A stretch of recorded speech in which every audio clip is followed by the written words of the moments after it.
All right, it is Thursday, June 23rd in the nation's capital.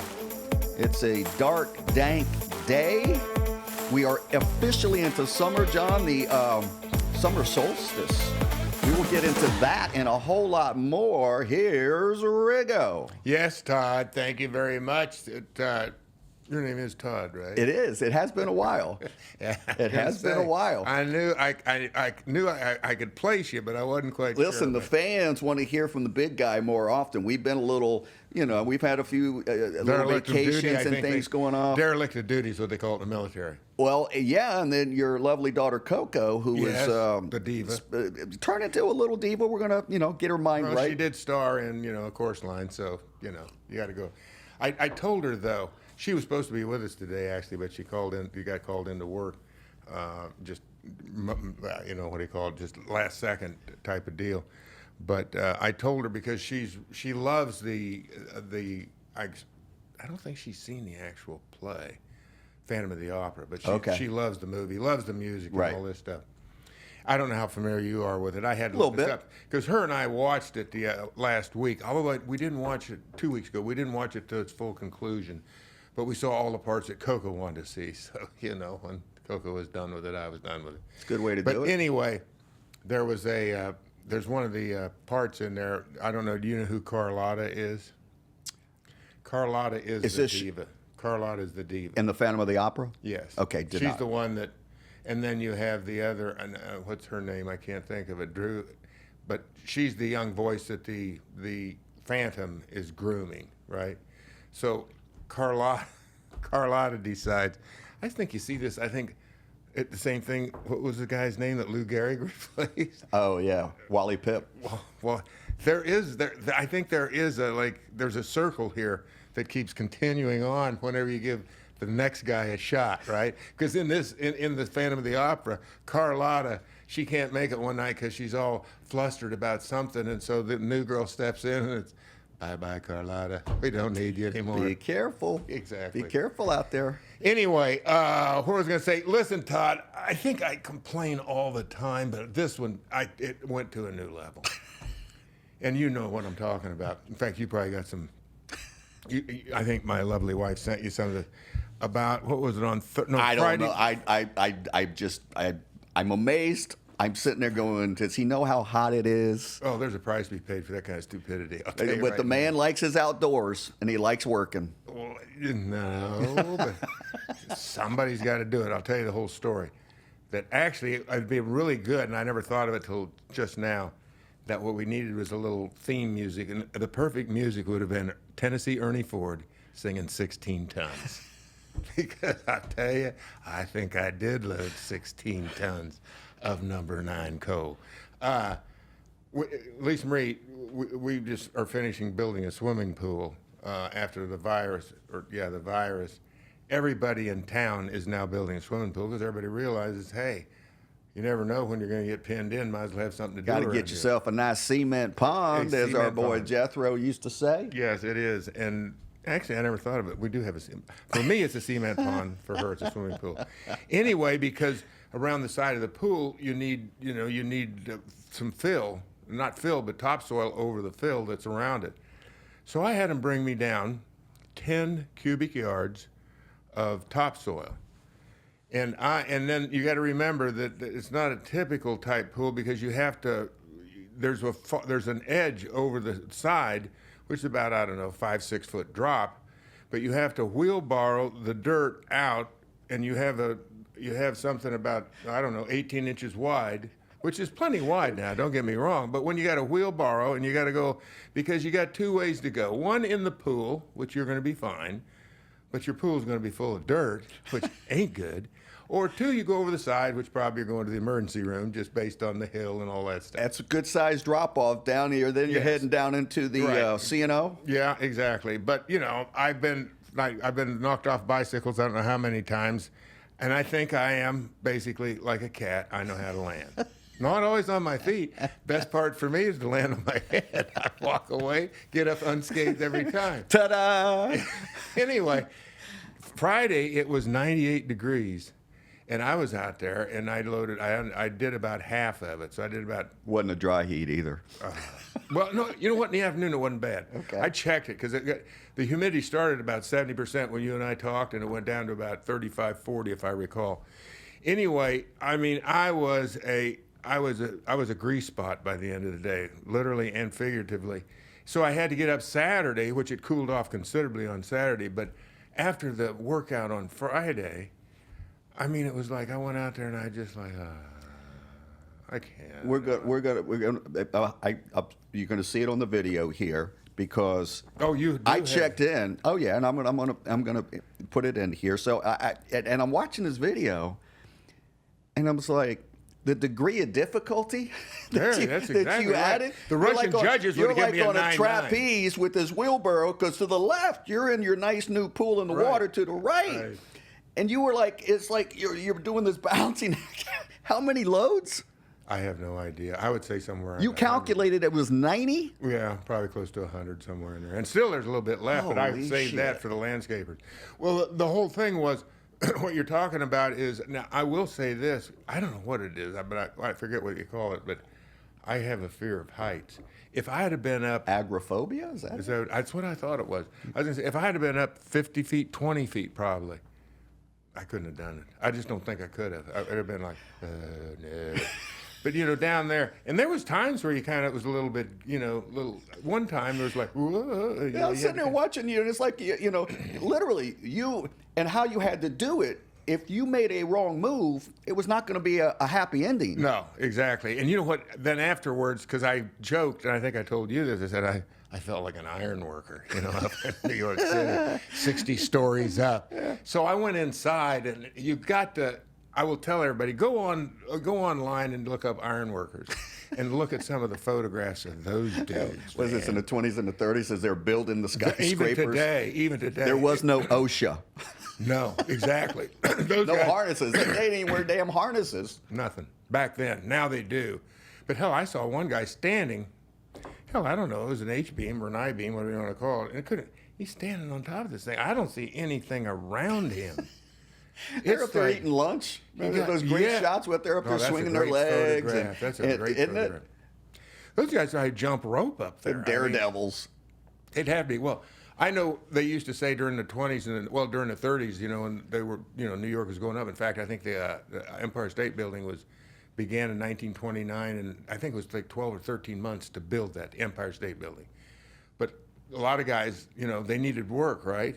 Guess what? They go to work one day, they come down, they were done. It takes a certain cat to go up there. Oh, sure, that. In other words, they were going, this ain't my kind of work. Kind of like being a Navy SEAL. You're going to put me underwater? Can't do that either. How about coal mines? Oh, I thought of those guys too. See, I'm claustrophobic. Yeah. Well, and I can't be in a confined space like that. Can you imagine one cave in? And it's like, and you get out or whatever, but it's like, you going back in? It's like the old saying, you get thrown off the horse, you got to get back on it. Not so fast. I'm not sure about that. Not those horses anyway. But yeah, so it was so bad then, so I did it on Saturday again, got much nicer. I did about the same, and I had a little bit on Sunday. But I got to tell you, Todd, it took so much out of me. I mean, I was just like, I had nothing for the next couple of days. I'm finally coming around, about 3 or 4 days later, but whew. I gave you the golf clap and was like, man, I don't know. That was, what do you call it? I played Mickey Hollister in Gillette, the play up in New York, and Mickey was a working man.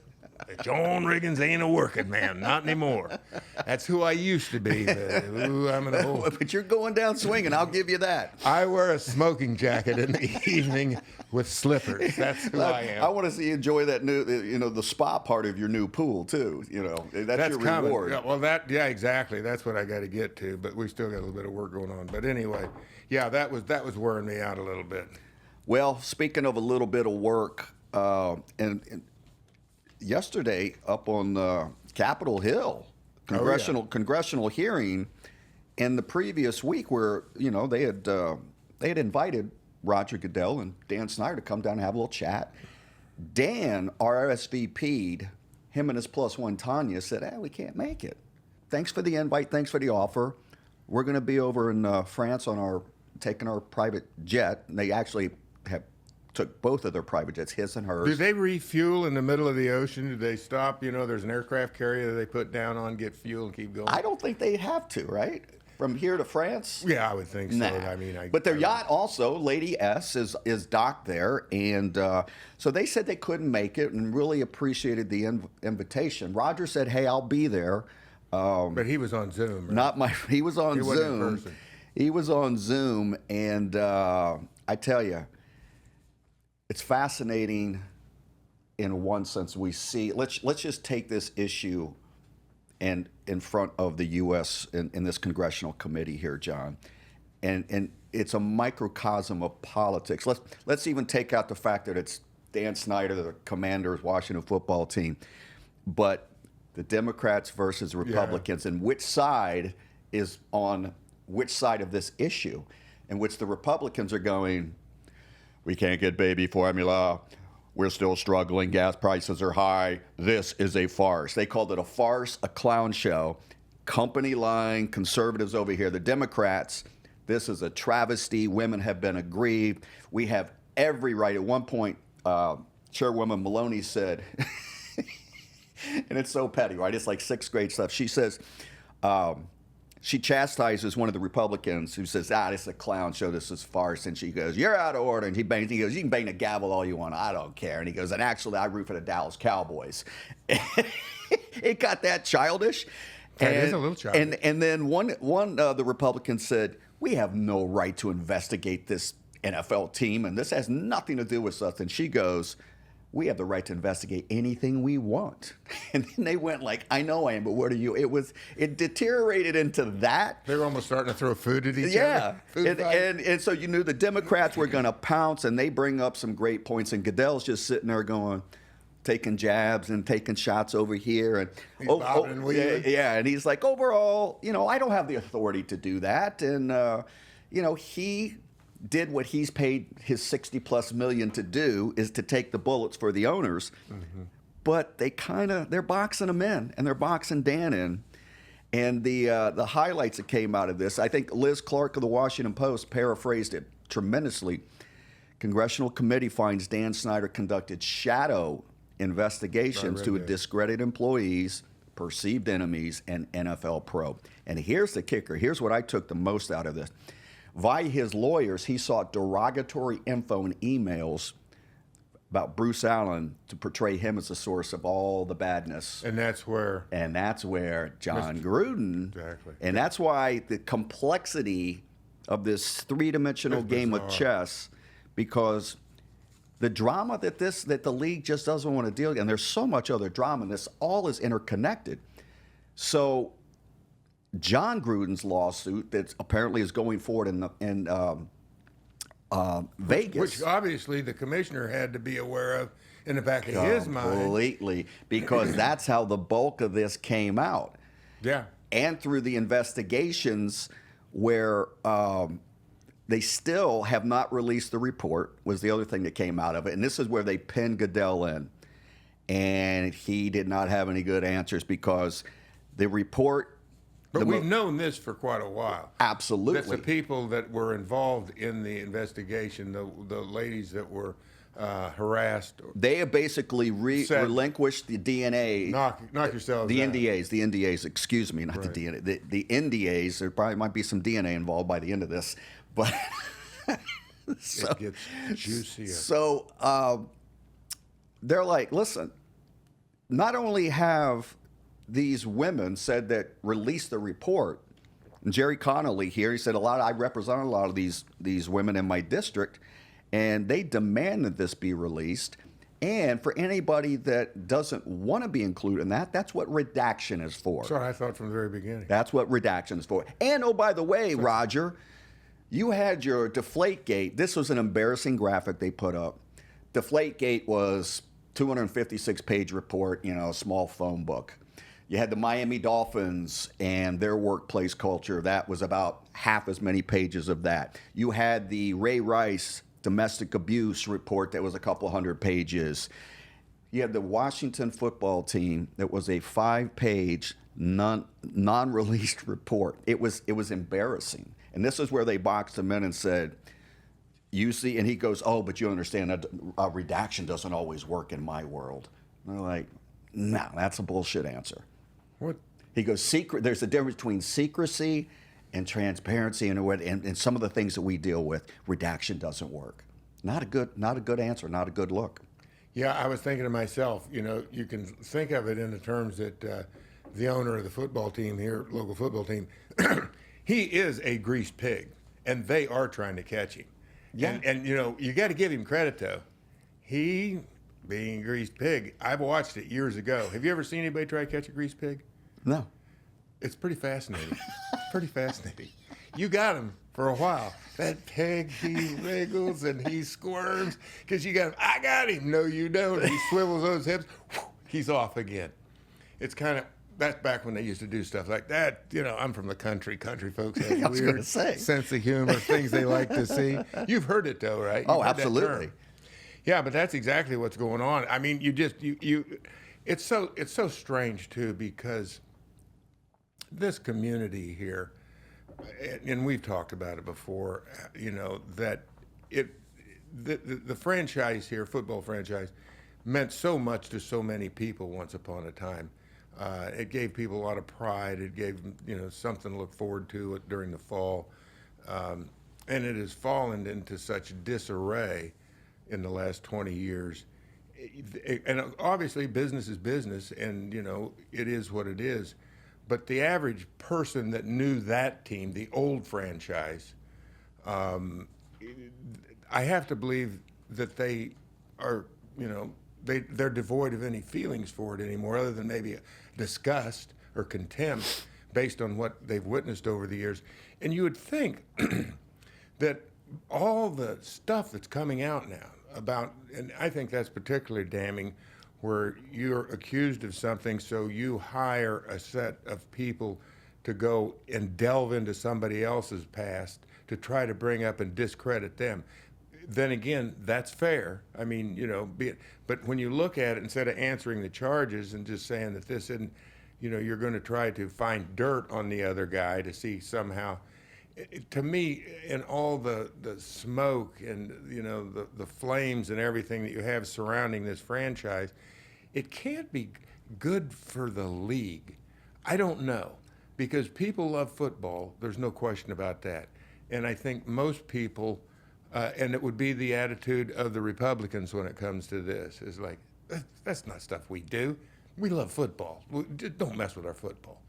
But I would think there's a lot of people out there that would look at this and see how the league has handled this, and particularly this franchise, how it's, some of the machinations that it's done here in the last several years, and would be so turned off you'd have to go, there must be something better to do in the fall than to be privy to this and or help finance this stuff. I would think the other owners would start to look at this and say, we're getting oink on us because we're allowing this to go on. You wonder, when that, whenever that keystone is going to be pulled and the whole thing's going to come down. I don't know. But for the sake of the city and all this stuff, it ain't going to happen. Like I said, business is business, and if you got something that's making you millions upon millions of dollars, you're going kicking and fighting and screaming before they're going to, before you leave. And I'm sure the league's weighing a lot of options here, because based on what we know about current ownership, I'm guessing there would be major league lawsuit. Oh yeah, coming back the other way. You're talking about billions of dollars, and they're,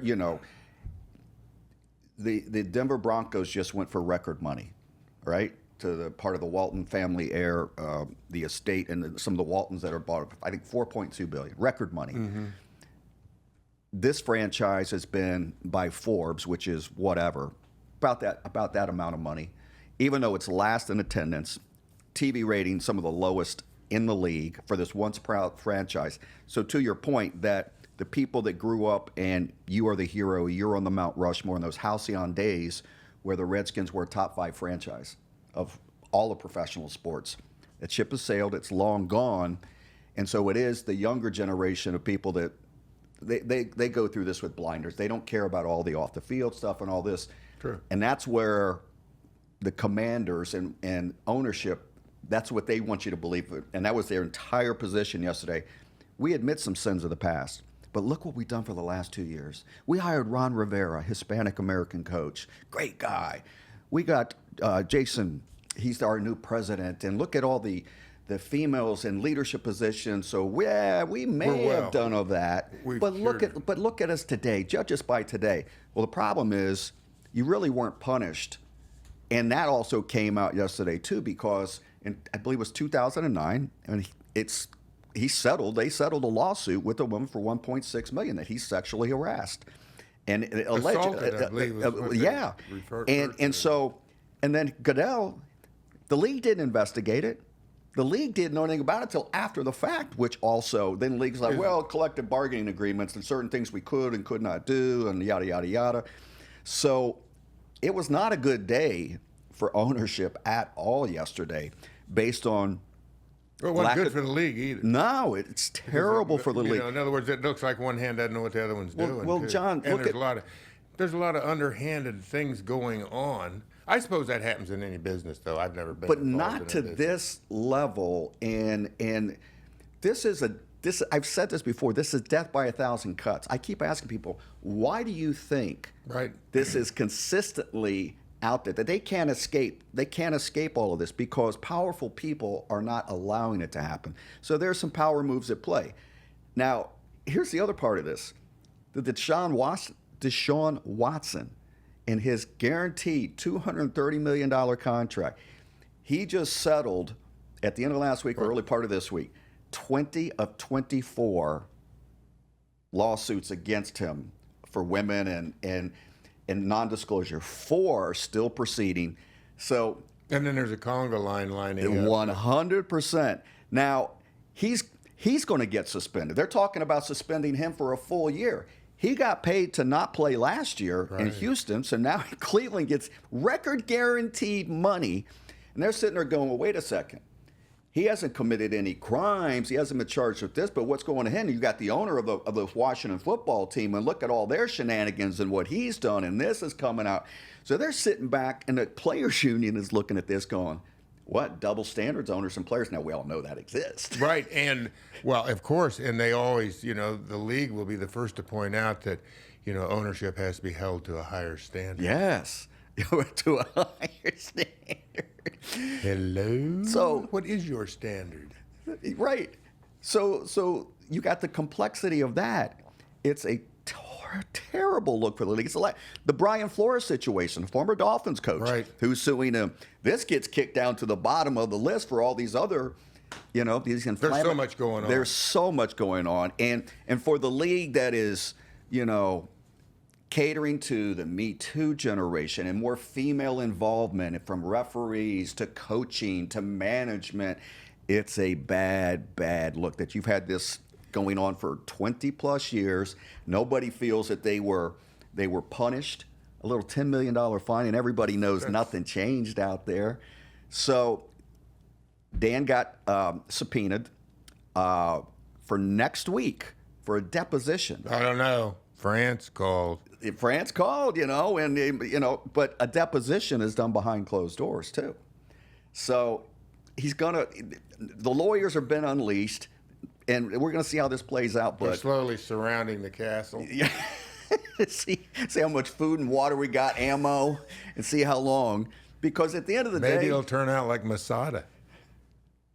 You'll have to give me a You don't remember that lesson. Masada? That's where the Romans come to get a bunch of the Jewish people up on the hill, on the mountain, and finally at the end, they were out of everything, right?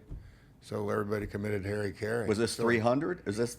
No, this has nothing to do with 300. No, this is actual, I believe, something that is a historical fact. Maybe 300 is either. I'm not sure, but yeah, that's what they did. But what I was going to say is, this is what I've always said all along, and it dawned on me early on in the NFL after my second year, that is there any real difference between Hollywood, NFL, and I don't know about the other sports. I'll only talk about something that I participated in.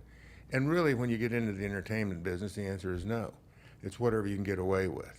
And that's kind of what you're seeing here. And it's all about subterfuge and smoke and mirrors, and like you were just saying about all the public relations has so much to do with presenting these images, and they're images. They're not reality, because for instance, in the league, I asked the commissioner this about 7 years ago when I was doing a different radio show. I don't think he really dug this, but go ahead. Because he talked about we have the most definitive and best drug program in the drug testing program in major leagues or in professional sports. And I said, well, Mr. Commissioner, I said, what about HGH or human growth hormone? What about human growth hormone? He became apoplectic. It was not the. I'm going. So my point is, Riggins. All these years, everybody's going, oh, the NFL, but it's like, hey, folks, whoa, come here, look behind the tent. See over there? This is not real drug testing. It's just all to make you think. My point has always been, hey, these guys are adults. If they want to inject themselves with steroids, fire it up, guys. I don't have a problem with it. It's your life. It's your business. And you know what? We're here to see the entertainment. People get to make their own choices, I would say, in this regard. And it's the same thing about cannabis use in the NFL. Why? It's proven now medical marijuana is something, and the league is, look at the league. It all depends on, are we going to get paid? Gambling. Pete Rozelle, rotisserie, in his grave. Gambling now, everybody wants a piece of it. They got a team in Las Vegas. It's like, hey, come on, baby. And we're just raking more money. You got to understand, that's what this is. It's entertainment. And actually, in a way, what they're doing to the ownership of the football team is entertaining in a weird sort of way. Because there's clearly, I would be curious to know if you took a poll of folks, particularly in this area and maybe across the country, how would all this fall out? There would be a lot of people go, who cares? Just play football, all right? We don't want to know, who cares?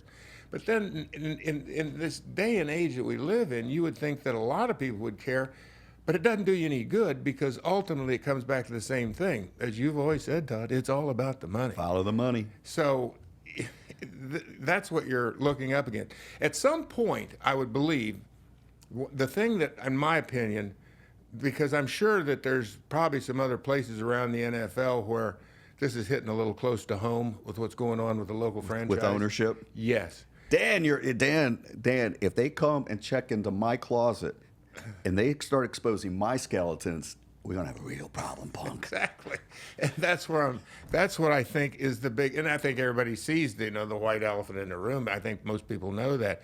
The only thing possibly I would think, when you get down to it, when you think of these kind of things, is if once they find out if that rumor is true about the team was not reporting all of its income, kind of like the IRS. You can mess with a lot of things, homie. You mess with my bank, we got a problem. You getting into my hole and stealing dirt? That ain't gonna happen. You pinch a little hiney, grab a little tushy. Yeah. You mess with my dough. Yeah, exactly. Then we're gonna have to talk. We're going outside. Yeah. So, all 31 others are lining up. That's what I'm thinking. In other words, everything you're saying, and that could be all this stuff that comes out and everybody's going, wow, the league, they really look bad. And the ownership of the team, they really look bad. Then I'm talking about the other owners, but as soon as they come out with, they were stealing money from the league. Stop the presses. Whoa. This is a felony. This is a felony. That other stuff, misdemeanor. Yeah. At best, a misdemeanor. It's like jaywalking. Come on, get over it.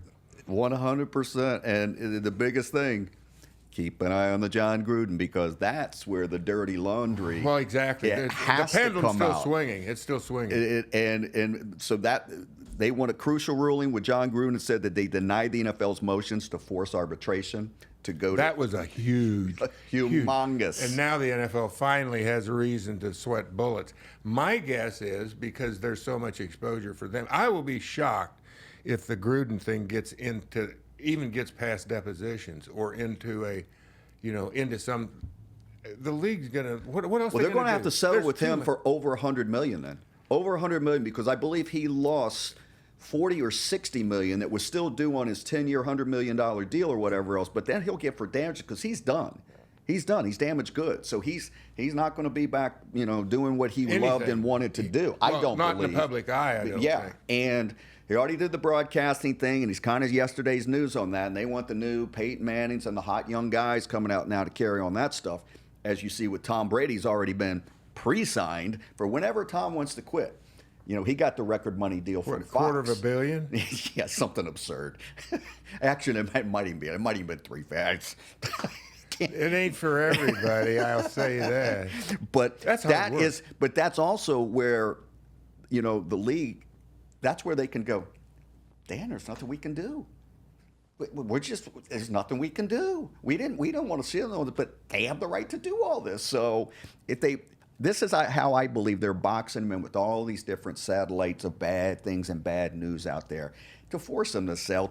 Listen, that franchise would probably don't feel bad for him. Oh no. But that franchise, let's say today he just says, you know what? I'm really digging Con and my luxury yacht and my planes and the lifestyle. I'm going to sell. He could probably get $7 to $8 billion for that because this franchise is so dilapidated. It's a fixer-upper now that has nothing. But why would you get more for a fixer-upper? Because you're in a cartel where it's a license to print money and it's undervalued, and the Denver Broncos just went for record money. You got way more upside of building this thing back to what it was. That was a crown jewel in DC sports. With new ownership, there are so many billionaires out there that would love to be in this club. I mean, these things are, and this is a top 10 market, top 5. This isn't Jacksonville or even Denver or what. Anybody wants to be in the club. I mean, it's I agree with that. Super elite around the world. Soccer, any of the European League soccer clubs and these highly valued franchises. So somebody would absolutely, in a heartbeat, overpay with their walking around money. Say, Dan, here's $7-8 billion. Maybe go Elon, off into the sunset. Elon will get tired of Twitter. Or Jeffrey. Elon, Jeffy, Markey, Zuckerberg. There's plenty of them. There's plenty of them. You would think. I'll tell you what, though. Well, I don't know how quick a turnaround could you make? In other words, when you say dilapidated, I mean, it's really odd because I don't even know if it's still standing. And I don't know when was the last time you went by RFK. But the last time I was there, it was almost sad. Yeah. Well, it was sad because it almost looked like the place was falling apart because there's a lot of metal there. Hell, it was all rusted and all that stuff. In a weird sort of way, RFK and the franchise are, one begets the other. Wow. Great parallel. Exactly. It's like the weeds and it's dilapidated. Exactly. And that's what it is, because here's the other thing. And I got some really high intel on this. They can't the deal was kind of grease for this team to go back to RFK and that site. But they can't do it now with all these shenanigans in the Congressional Committee, which is ultimately the league's prizes. They want this thing back in D.C., back to its historic roots. They want to have a Super Bowl here with a stadium that has a domed, retractable roof and the power play. But it can't happen as long as he owns his franchise with all of these things going out there on federal land. That can't happen. New shooter comes in, clean slate, happens like that. Yeah, and the other thing I read, and I was unaware of this, that actually current ownership actually owns the warehouse, FedEx Field. They own all that stuff. So even though this is what I don't get, the lease runs out. It was a 30-year lease. I believe 27 it runs out. But technically, if you own the stadium, who you leasing? What are you leasing? What are you leasing? Well, I guess relative to the earth to the land and versus the stadium and that portion of it. The actual infrastructure the team owns. PG County owns. I believe that's the case. Is that the way it works? I believe that's the case. They could easily work a deal out. In other words, it's not. At this point in time, though, I mean, obviously the league would like to, I'm guessing this is stuff I've read, that they'd like to see a new stadium, which really makes you scratch your head, but I guess it's been longer. This is what I don't get. I mean, I guess it's like, it's JP5 all the time. You got to have the new and the different and all this stuff. That stadium, I just seems, of course, maybe it's just me, but it seems like it just opened. 1997 is when it opened, something like that? 97. I'll never forget it, John, because we were heavily involved. They rushed that stadium to get it built before Jack Hincook died. That's correct. And the corners that they cut, I'll never forget, because we had to do a broadcast, and I'm taking a tour like 8 days before the first broadcast, and I came out of there absolutely stunned at the lack of infrastructure and what needed to be done. But they rushed that thing, they cut corners, and it was an old school style stadium, more along the lines of the Giant Stadium at the Meadowlands. Exactly. I mean, that's what they patterned it after. And that ship had sailed, so they cut a bunch of corners. Dan came in and has pumped hundreds of millions to try to improve it or whatever. It's a shit stadium and a shit location, and it's kind of gone the way of those old school stadiums, believe it or not, coming up on almost 30 years. It was never, I don't know, especially leaving the confines of RFK that was ancient and dilapidated and whatever, but it was ours. It was ours, and we liked it. You could actually, theoretically, they could, and I think there's more land adjacent to that, federal land adjacent to the property the RFK sits on. I don't know what they're doing with it now, but let's just say they had, somebody that they felt good about. I'm talking about the city of Washington felt good about who owned the franchise, the NFL franchise here, that you would be able to actually go in and, I don't know, have they raised the old stadium? No, I don't believe so. Not yet. But I guess what I'm saying is, or did isn't they? that what is going? I can't remember. I can't remember if they did or not. I honestly don't know. I think they were going to, and I'm like you. Weren't you down there for an event with the Armory not too long ago? No, but my wife was. I honestly, for some reason, it stands out that but I think it would have been they a were bigger going deal. to, Yeah, because they had some of the old players. But John, back to your point, it's federal land controlled by the feds, controlled by these politicians. Right. So you see the connection and what's going on here. That this is part of the play. Can't get it done with him in this position. And let's do this, because Where do you as go with that? Ashburn turns, shall be continued, and just keep an eye out, keep the faith, everybody. It's summertime. Yeah, we're just getting Training rolling. camps. Longest day of the work. Longest day of Training the year. camp's less than 30 days away, John. Well, you got to start with. This always. No wonder I'm starting to. Maybe that's what it was after I did all that bull lugging. That it's like realizing. It's almost like in January or in September or late August. I don't know if you still feel this way. Late August, I'm finally kind of getting over it. But it always used to signal it was time to go back to school. I don't know about you, but I hated to have to go back to school. Melancholy. Summer's over. Exactly. Vacation. And this is the same feeling I used to get in around July 4th, realizing 2 more weeks. I'm either going to be back then I'll be in Carlisle, or even before that I was going to be in Long Island at Hofstra University, and it was very depressing. Well, folks, I hate to leave you on that note. You just have to come back next week. We'll try to pick it up a notch, but for now, it's Riggo out.